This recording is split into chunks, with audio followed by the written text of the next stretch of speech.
तो बच्चों, हम लोग आज स्टार्ट करने वाले हैं चैप्टर नंबर 12, क्योंकि 11 फिनिश हो गया है। चैप्टर नंबर 12 क्यों स्टार्ट कर रहे हैं? क्योंकि 11 फिनिश हो गया और चैप्टर नंबर 12 का जो नाम है, यानी अब आप ऐसा सोच लीजिए, चैप्टर नंबर 12, 13 और 14 ये आपको 80% आ रहे हैं और आते ही हैं। ये आपको 100% पता है, ये भी आपको 100% पता है, और ये आपको 30% से या 20 से 30% ले, चलो 20% रख लेते हैं, यानी पता है। तो आपको पढ़ना कितना है? सिर्फ इसका 80%, बाकी सब आपको आता है। क्योंकि इसका नाम देखोगे तो आपको पता लग जाएगा, एटम्स, इसका नाम है न्यूक्लियस, इसका नाम है सेमीकंडक्टर इलेक्ट्रॉनिक्स। इसमें थोड़ी सी बात आपके लिए इजी रहेगी, बाकी थोड़ी सी आपको पढ़नी रहेगी, सीखनी रहेगी।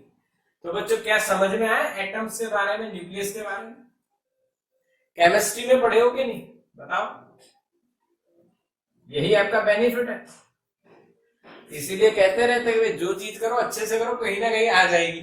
अब जिन बच्चों ने एटम न्यूक्लियस बढ़िया से पढ़ा हुआ है, रुथरफोर्ड पढ़ा हुआ है, थॉमसन पढ़ा हुआ है, गाइगर मार्शल पढ़ा हुआ है, ऑर्बिट्स पढ़ी हुई है, हाँ, वो फिर स्पेक्ट्रम पढ़ा हुआ है, बोर पढ़ा हुआ है, अगर वो बढ़िया से पढ़ा हुआ है ना, तो ये चैप्टर आपके लिए कुछ भी नहीं है। Average time, half time, mean life time, ये सारे पढ़े हैं तो ये आपके लिए बिल्कुल छोटी सी बात हो जाएगी, बहुत सिंपल बात। समझ में आ रहा है लॉजिक क्या है? यानी आपको जो काम करना है वो आपको आता ही है, सिर्फ हम उसमें से पास होना और अच्छे से उसका जेई नीट कैसे होगा उसकी ध्यान रखने में। हाँ, बोर्ड के लिए तो आप ऑलरेडी रेडी हो, ज्यादातर थोड़ा बहुत चेंज होगा, देखेंगे। तो चैप्टर नंबर 12 का नाम है बच्चों एटम्स। आज हम क्या करेंगे, एटम के बारे में थोड़ा बहुत जानेंगे, स्टार्ट करेंगे, इंट्रोडक्शन देखेंगे भाई एटम क्या है, कहां से ये आया, इंट्रोडक्शन, एटम क्या है, कहां से आया, उसके बारे में जानेंगे। तो सबसे पहले बच्चों स्टार्ट करते हैं कहां से, तो किसने ढूंढा, किसने ढूंढा, एटम के बारे में जानकारी कैसे मिली। तो एक बात हम लोग 11th से जानते हैं, पढ़े हुए हैं, कि भाई कोई भी जो बॉडी है बच्चों, उसके अंदर पार्टिकल्स होते हैं। हाँ, कोई भी एलिमेंट ले सकते हो आप, जैसे केमिस्ट्री में पढ़े हुए हो। तो अगर उसका टेम्परेचर है तो उसके पास एक एनर्जी है, वो एनर्जी होती है 3/2 केबीटी। अरे केबी कौन है? हाँ, केबी कौन है? कौन बनेगा? करोड़पति वाले केबी है या बोल्ट्जमैन का कांस्टेंट है? बताइए, दो ऑप्शन है। केबी का मतलब कौन बनेगा?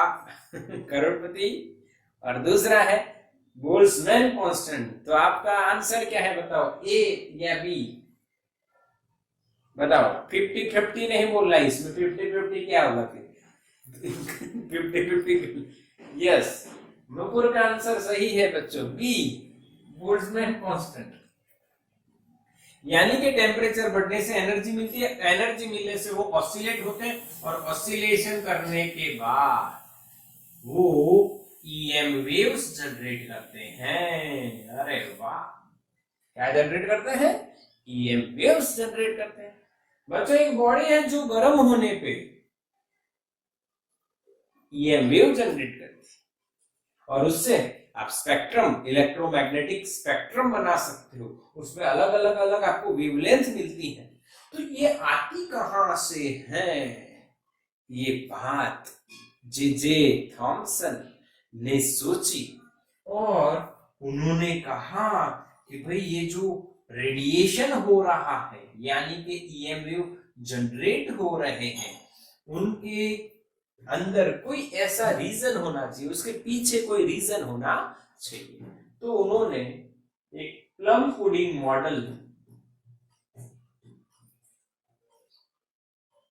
मॉडल हमें दिया, J J Thomson. Plum pudding model यानी उन्होंने बात करी वाटरमेलन मॉडल, भी इसको बोल सकते हो। वाटरमेलन का है बच्चा, जिसमें वाटरमेलन की बात हो। तो वाटरमेलन आपको पता है सबको, तरबूज कैसा होता है किसी को बताना नहीं पड़ेगा, सबने खाया होगा। कोई ऐसा भी नहीं होगा कि जिसको तरबूज पसंद ना हो। ऐसा कोई अपने लाइव सेशन में मैसेज करो जिसको तरबूज न पसंद हो, नाम नहीं लूंगा। आपको डर लगेगा भी सर नाम लेंगे, नहीं, पर मेरे को जानना है ऐसा भी कोई हो सकता है कि जिसको तरबूज नहीं पसंद है? नहीं। अच्छा, तरबूज के अंदर होता क्या है? तरबूज के अंदर एक बात आप देखते हो, पल्प होता है, दूसरा होता है सीड यानी बीज होता है। आपको कौन सा पसंद होता है? दोनों पसंद होता है, मेरे को दोनों पसंद है। ये जब काट के खाते हैं तब, और ये आफ्टर प्रोसेसिंग उसमें ऐसे बीज को ऐसे खाने लायक भी बना दिया जाता है। तो ये दोनों पसंद है, पर मेनली हम लोग पल्प की बात करेंगे। पल्प होता है रेड, ये कॉफी या ब्लैक कलर मान लेते हैं, चलो अभी। अच्छा, आपको पसंद है वो आपके लिए पॉजिटिव है, आपको पसंद नहीं है वो आपके लिए नेगेटिव है। क्या मेरी बात समझ में आई? आगे ना, मैं थॉमसन का मॉडल आपकी बिहेवियर से समझा रहा हूँ। ह्यूमन बिहेवियर क्या है? आपको पल्प पसंद है, बीज आपको पसंद नहीं है बच्चों। तो उन्होंने ऐसा कहा, जो रेड कलर का जो पल्प है यानी कि पॉजिटिव चार्ज है वो कंटिन्यूअसली डिस्ट्रीब्यूटेड है, और उसके अंदर जो नेगेटिव चार्ज है वो बीज के जैसे अंदर कुछ कुछ जगह पे या ज्यादातर जगह पे देखने को मिलता है। क्या मेरी बात समझ में आई बच्चों? क्या मेरी बात आपको समझ में आई? What is the plum pudding model of Thomson? Yes और नो बच्चा लोग, बिल्कुल क्लियर के नहीं? हाँ, this is the plum pudding model of the Thomson, J Thomson. क्या बच्चों ये सही है? सही है तो यस, नहीं है तो नो। सही है तो यस, नहीं है तो नो। क्या ये मॉडल सही है? बताइए, मैसेज करिए यस और नो। क्या थॉमसन सही थे? निकिता, नुपुर ने फटाफट आंसर दिया। अमन, आरती, समर्थ, सभी का आंसर आ रहा है कि sir no no no no no no no no no no no, ये मॉडल सही नहीं है।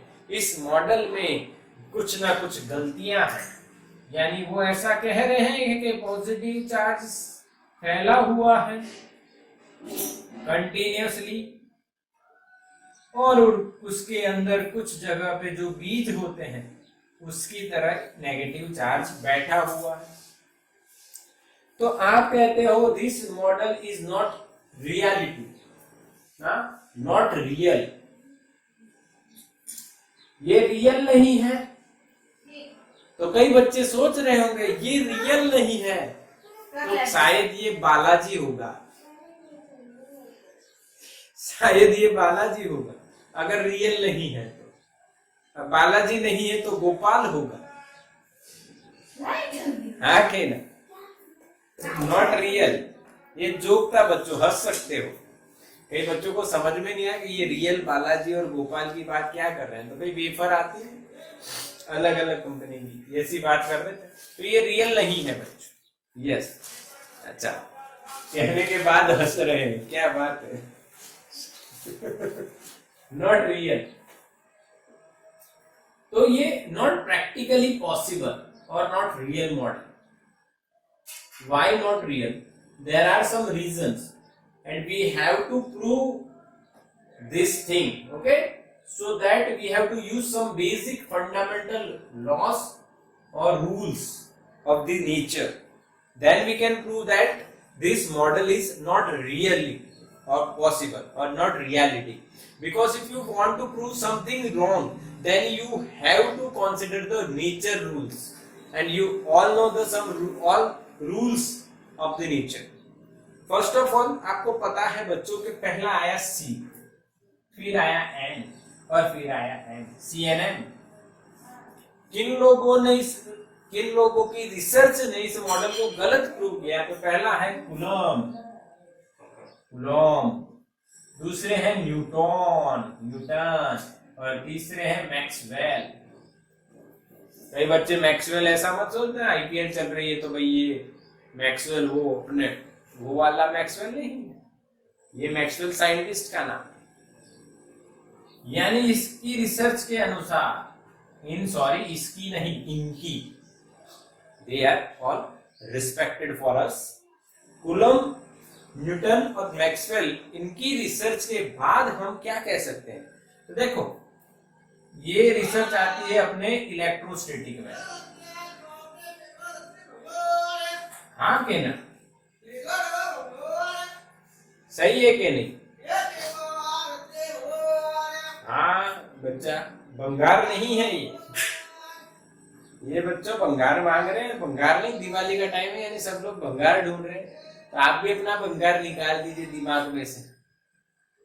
हाँ, अपना भंगार निकाल दीजिए जो नेगेटिविटी पड़ी है, यानी आप सोचो सब दिमाग में भंगार कैसे, तो बच्चों जो नेगेटिविटी भरी है वो आपके दिमाग का भंगार है, टाइप का वेस्टेज है, उसको निकाल दीजिए, फेंक दीजिए, दिवाली में सफाई साफ कर लीजिए, यानी समझ रहे हो कि नहीं? हाँ, यानी ये चीज नहीं हो पाएगी, ये नहीं हो पाएगा, ऐसा सारा जो भंगार भरा पड़ा है दिमाग में उसको निकालिए, ध्यान से देखिए, इसको निकाल सकते हैं तभी तो कोई खरीदने आता है ना। ठीक ठीक, चलो इलेक्ट्रोस्टैटिक में ऐसा कहा जाता है कि this type of static arrangement of positive and negative is not possible. हाँ क्या ना, यस और नो, सही है कि नहीं? क्यों, क्या होगा भाई, एक प्लस और एक माइनस, तो there will be attraction, plus plus there will be repulsion, minus minus there will be repulsion, so that you have to consider electrostatic, because electrostatic is not imagination, it is reality। तो really ये आपको दिखेगा तो ये possible है कि नहीं, बताओ? पॉसिबल है ऐसा मॉडल? नहीं, ऐसी अरेंजमेंट पॉसिबल है नहीं according to the electrostatics. Now बच्चा लोग we will move to the Newton's laws of motion.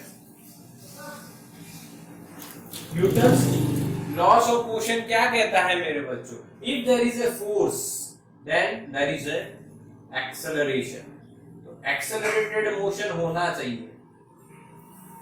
अगर एक्सेलरेटेड मोशन है तो यानी पॉजिटिव एंड नेगेटिव कभी भी स्टेबल बैठ सकते नहीं है, क्योंकि बच्चों एक्सेलरेशन मिलेगा, मोशन होगा, फोर्स लगेगा। पर ऐसा हुआ तो ये ऐसा एटम नहीं होगा। अगर ऐसा एटम होता तो मान लो कि हर कोई चीज मोशन में है, रैंडमली साइज वेरिएबल हो जाएगी, ऐसा तो नहीं होता है, तो ये पॉसिबल ही नहीं, नेचर में ऐसा होता ही नहीं। तीसरी बात है भाई जो मैक्सवेल ने कही कि एक्सेलरेटेड मोशन हो तो वो जो चार्ज पार्टिकल है वो क्या जनरेट करेगा? ईएम वेव, और अगर ईएम वेव जनरेट करता है तो उसकी एनर्जी घटती है, तो वो स्टेबल नहीं रह पाएगा। क्या मेरी बात समझ में आई बच्चों? कूलम इलेक्ट्रोस्टैटिक से कहते हैं, न्यूटन लॉस ऑफ मोशन से कहते हैं, और मैक्सवेल जो अपना एक उनका रिसर्च था कि चार्ज पार्टिकल अगर मोशन में है तो ईएम वेव जनरेट करता है, उस तीनों के कंसेप्ट पे कहीं पे भी ये मॉडल फिट नहीं होता है। समझ में आया बच्चों? हाँ, समझ में आया? सीएनएम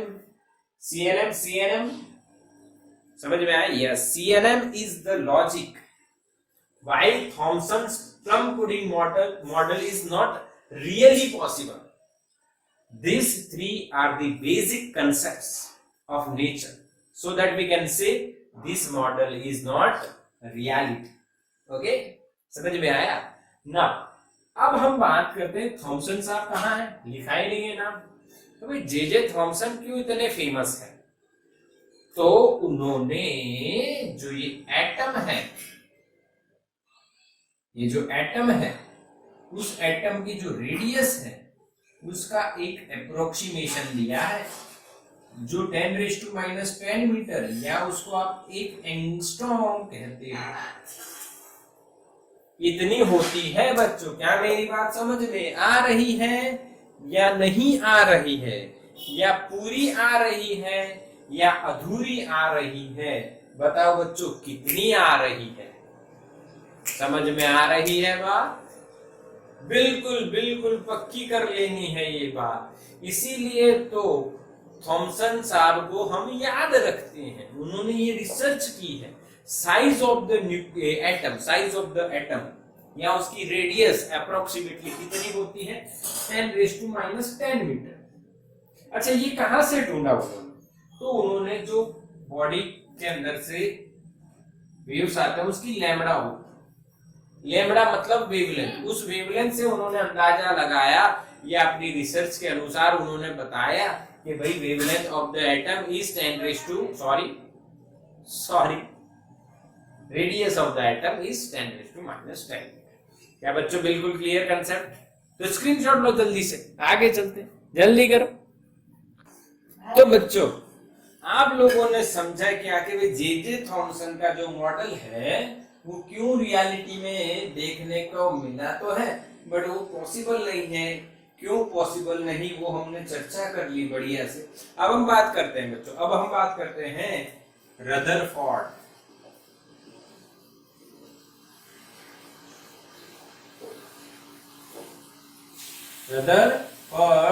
रदरफोर्ड किसकी बात करते हैं बच्चा लोग?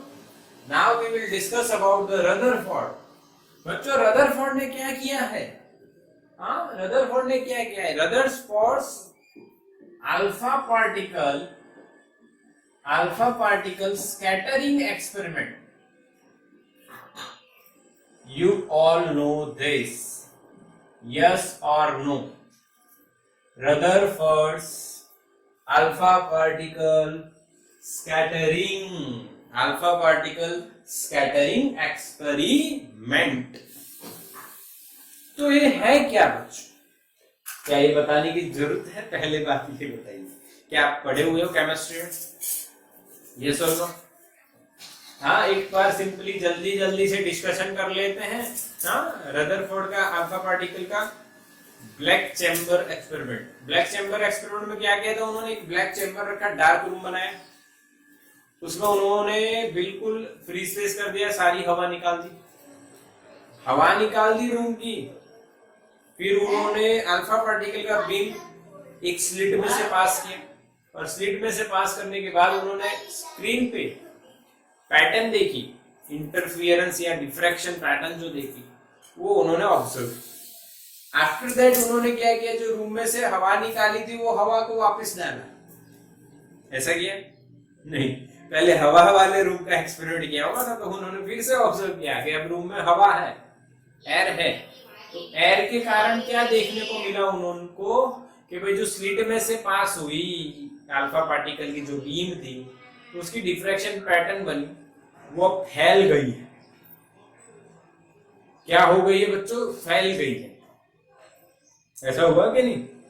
तो इस एक्सपेरिमेंट से उन्होंने क्या कहा कि एयर के पार्टिकल जो होते हैं वो एयर का पार्टिकल, ये अल्फा पार्टिकल है, वो अल्फा पार्टिकल को स्कैटर करते हैं, रास्ता बदल देते थे, फैला देते हैं। क्या बच्चों मैं सही बोल रहा हूं? सही बोला कि नहीं? यानी जे थॉमसन की जो रिसर्च थी, उनके स्टूडेंट है ये रदरफोर्ड, उनके स्टूडेंट है, उन्होंने रिसर्च की। अब उन्होंने अल्फा पार्टिकल की रिसर्च की, अब ये रुक गए कि मेरे को बहुत काम है भाई, मैं फ्री नहीं हूं, मेरे को बहुत काम है, ये काम है, वो काम है, बहुत काम। तो उन्होंने क्या किया? उन्होंने गाइगर एंड मास्टन अपने दो स्टूडेंट को एक एक्सपेरिमेंट परफॉर्म करने के लिए बोला कि भाई ऐसा करो। जो उनके स्टूडेंट्स थे उनको बोला उन्होंने कि भाई बच्चों ऐसा करो, आप मिलो और दो मिलके ये एक्सपेरिमेंट अरेंजमेंट करो। और उस एक्सपेरिमेंट को उन्होंने गाइगर मास्टर्स एक्सपेरिमेंट या गोल्ड फॉइल एक्सपेरिमेंट ऐसा नाम दिया। आपको पता है ये केमिस्ट्री में आ चुका है कि नहीं आया? बताओ, क्या आगे केमिस्ट्री में पढ़ चुके हो? यस और नो? गाइगर मास्टर्स एक्सपेरिमेंट क्या केमिस्ट्री में आ चुका है? यस और नो मैसेज करो बच्चों, मैसेज करो, लाइव क्लास चल रहा है, मैसेज करो फटाफट। Yes yes yes, Saloni Soni yes, Samarth yes, सभी लोगों को yes yes, Nupur yes, yes Samarth का भी यस। चलो ठीक, सबका यस आ रहा है। कौसर, कौसर भी आया, वेरी गुड कौसर। चलो बढ़िया, सबको पता चल रहा है कि भाई हाँ गैगर मास्टर हम पढ़ चुके हैं। तो एक बार उसका फास्ट नहीं बट एवरेज स्पीड से रिवीजन कर लेते हैं। यहाँ पे सबसे पहले उसका मैं आपको, हम दो चीज देखेंगे, एक तो अरेंजमेंट बोल सकते हैं, कंस्ट्रक्शन नहीं, अरेंजमेंट, और उसके बाद ऑब्जर्वेशन। अरेंजमेंट एंड ऑब्जर्वेशन, जब आपको मैं कोई एक्सपेरिमेंट परफॉर्म करने के लिए बोलूं तो आप उसकी क्या कर सकते हो, अरेंजमेंट कर सकते हो कि हाँ ऐसे ऐसे इसको अरेंज किया जाएगा, और उसके बाद उसको परफॉर्म करके उसका ऑब्जर्वेशन कर सकते हो। ऑब्जर्वेशन में आप क्या देखोगे, भाई ग्राफ बनाना है तो भी ग्राफ बनाना है तो बना दो, ये ऑब्जर्वेशन होता है। ठीक है, तो सबसे पहले अरेंजमेंट देखते हैं। अच्छा, अरेंजमेंट और ऑब्जर्वेशन, ऑब्जर्वेशन किसका करना है, स्कैटरिंग कितना हो रहा है अल्फा का, वो देखना है। तो सबसे पहले अल्फा का स्कैटरिंग करना है, जिसका स्कैटरिंग आपको करना है वो जनरेट तो करना पड़ेगा ना। तो जनरेट करने के लिए एक सोर्स लिया गया है जिसको बोलेंगे हम अल्फा पार्टिकल सोर्स, और we can say source of alpha particle. तो बताओ क्या लिया गया, तो ये आपको बताया जाएगा मेरी तरफ से फ्री में, विस्मत, मेरी तरफ से फ्री में आपको बताया जा रहा है विस्मत, जिसका नंबर भाई कम से कम 83 और ज्यादा से ज्यादा 214। ऐसा नहीं है बच्चों, यहाँ पे Z83 है और A214 है, आपको पता है ये Z होता है और ये A होता है। अब इसको 5.5 मेगा ईवी जितनी एनर्जी दी जाती है, और वो एनर्जी लेके ये विस्मत क्या करता है, ये विस्मत नाराज हो जाता है और अपने अंदर से अल्फा निकालने लगता है, डीके होने लगता है, अल्फा निकलने लगते हैं इसमें से। कितनी एनर्जी पे बच्चों, 5.5 मेगा ईवी, 5.5 मेगा यानी 10⁶ इलेक्ट्रॉन वोल्ट जितनी एनर्जी से ये अपने अंदर से क्या निकालता है, अल्फा। अब ये विस्मत अल्फा निकालेगा तो किधर निकालेगा, इधर, इधर या इधर, बताओ किधर, हर साइड में निकालेगा। But if you want to create the beam of alpha particle, if you want to create beam, then what we have to do, we have to place lead or lead blocks. What we have to put, PB blocks. अच्छा, ये क्यों रखे गए बच्चों, lead blocks क्या करते हैं, lead blocks क्या करते हैं, लीड बोलो या लीड बोलो, आप जो बोल रहे हो प्रोनाउंसिएशन आपके हाथ में है, सही हो वो करना। मैं तो लीड बोल रहा हूं, तो लीड का जो ब्लॉक है वो क्या करता है, अल्फा को एब्जॉर्ब कर लेता है। एब्जॉर्ब कर लिया यानी कि इस डायरेक्शन में नहीं दिखेगा, इधर भी नहीं दिखेगा, किधर जाएगा, सीधा जाएगा। अब वो सीधा जा रहा है तो रास्ते में उसे मिलता है क्या, गोल्ड।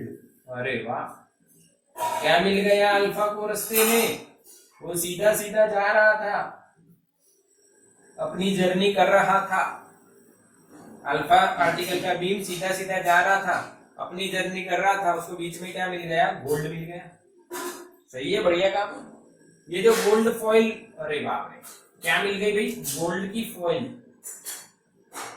ये जो गोल्ड फॉइल रखी गई बच्चों, ये रखी गई 2.1 × 10⁻⁷ मीटर के ऑर्डर, बहुत ही थिन बोल सकते हो, थिन यानी पतली, इतनी पतली कि बहुत पतली, बहुत ज्यादा पतली, इतनी पतली कि बहुत ज्यादा पतली। कितनी पतली, 2.1 × 10⁻⁷ metre. This is the thickness of this gold foil. क्या आपको क्वेश्चन है कि इतनी पतली क्यों है, मैसेज करो, क्या आपको क्वेश्चन है इतनी पतली क्यों? Then I will answer that question, yes और नो। अगर आपको क्वेश्चन है तो यस मैसेज करो, मैं इसका आंसर देता हूं। है तो देता हूं, नहीं है तो रहने देता हूं। है तो देता हूं, नहीं है तो रहने देता हूं। चलो बोलो बच्चे, रहने देता हूं या डू आंसर? क्वेश्चन है कि इतनी पतली क्यों है? Why gold foil is so thin in this experiment? तो किसी का मैसेज नहीं आया, यानी सबको पता है, तो यानी लेट आता है यार, बहुत लेट आता है। या तो आप कर देते हो और लेट मैसेज आता है, ऐसा होता है।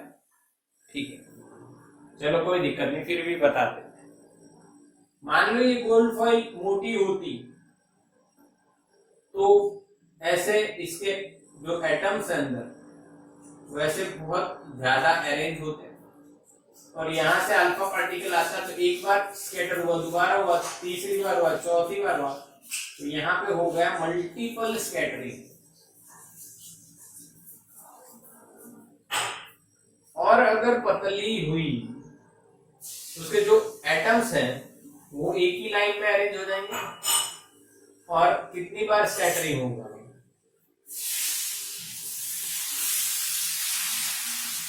अब इसका लॉजिक ये हुआ, यहाँ पे हम लोग एक एटम की स्टडी कर रहे हैं।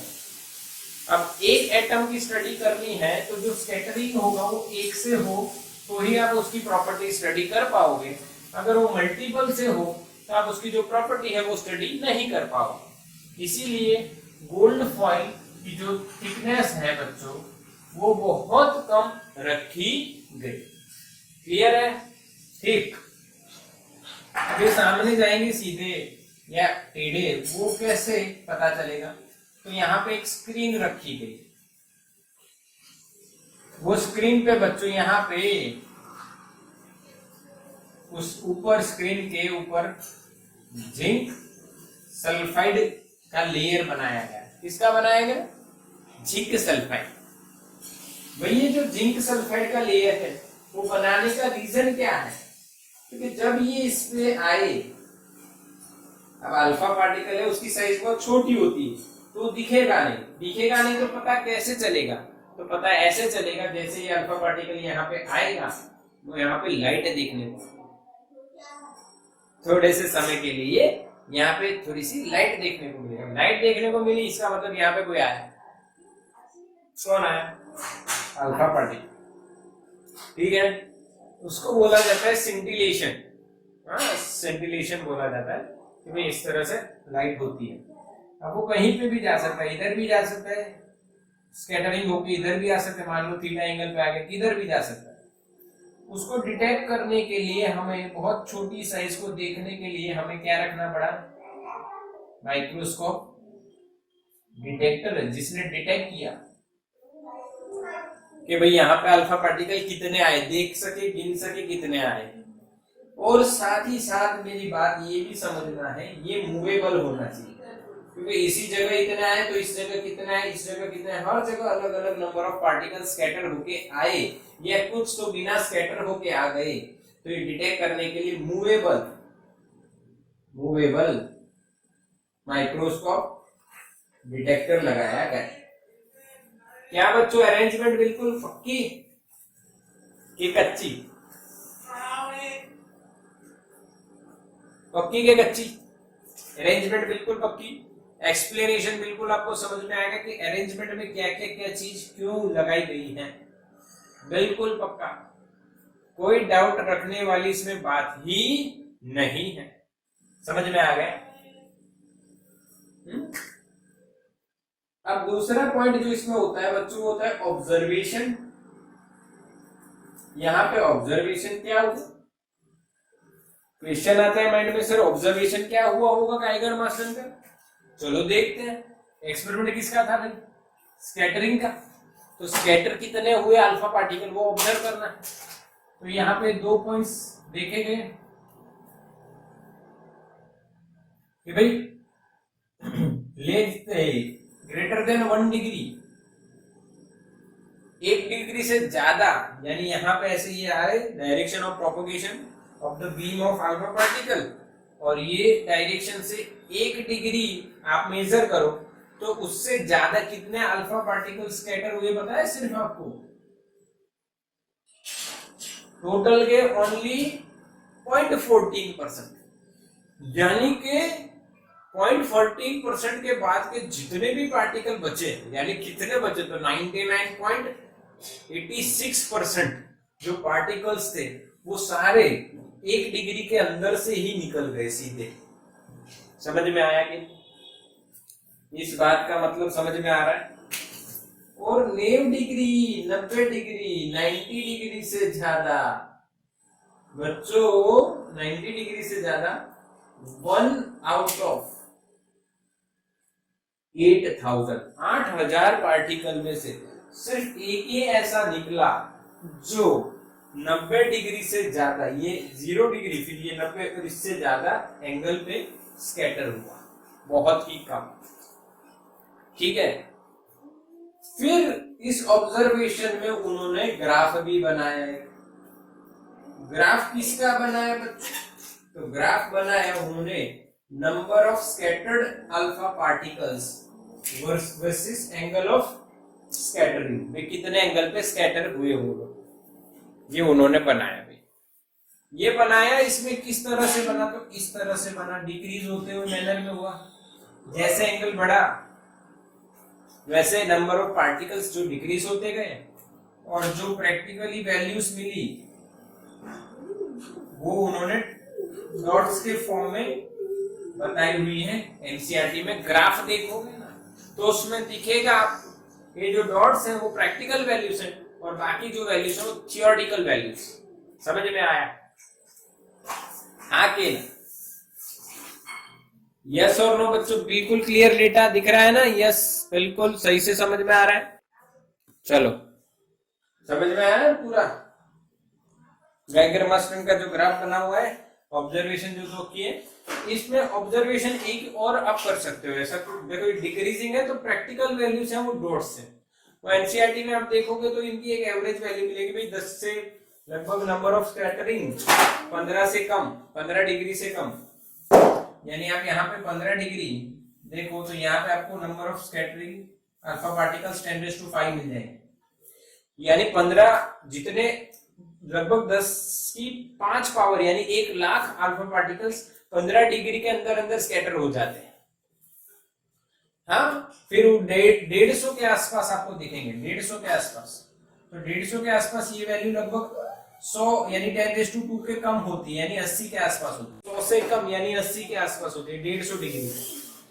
और एक बढ़िया रिसर्च ये थी उनकी कि 180 डिग्री पे एक ही अल्फा पार्टिकल आउट ऑफ 10⁴ यानी 10,000 में सिर्फ एक ही अल्फा पार्टिकल ऐसा मिला जो ऐसे गया और यहां से ही वापस आ गया सीधा ऐसे, जिसकी एनर्जी बहुत ज्यादा थी। ऐसे उन्होंने अंदाजा नहीं, प्रैक्टिकली ऑब्जर्व किया। क्या बच्चों समझ में आया ऑब्जर्वेशन क्या है? यस और नो? ये 150 डिग्री है बच्चों, ये 15 डिग्री। समझ में आया कि नहीं आया? क्लियर कि नहीं? कंसेप्ट और ऑब्जर्वेशन किसका? गाइगर मास्टन का। बिल्कुल clear. Arrangement and observation graph, ये ऑब्जर्वेशन याद रखना है आपको। देखो 1 डिग्री से ज्यादा, प्रैक्टिकली 1 डिग्री से ज्यादा 0.14% ही अल्फा पार्टिकल थे जो स्कैटर हुए। Greater than 90, 1 out of 8,000 and 180 degree पे 1 आउट ऑफ 10⁴ अल्फा पार्टिकल्स हमें देखने को मिले स्कैटर होने। और ये बहुत बढ़िया रिजल्ट है कि ज्यादा, देखो ये 1 डिग्री और 180 वाला बहुत बढ़िया रिजल्ट है, ये आपको याद रखना चाहिए। 1 डिग्री के अंदर लगभग सारे चले जाते हैं सीधे सीधे, और 180 पे सिर्फ एक आता है 10,000 में से। यानी ये दो रिसर्च बहुत इंपॉर्टेंट है। ठीक है, तो ये रिसर्च हो गई और ये आपका अरेंजमेंट हो गया। यानी इस अरेंजमेंट के बाद आप क्या देखोगे तो वो भी हम देखते हैं।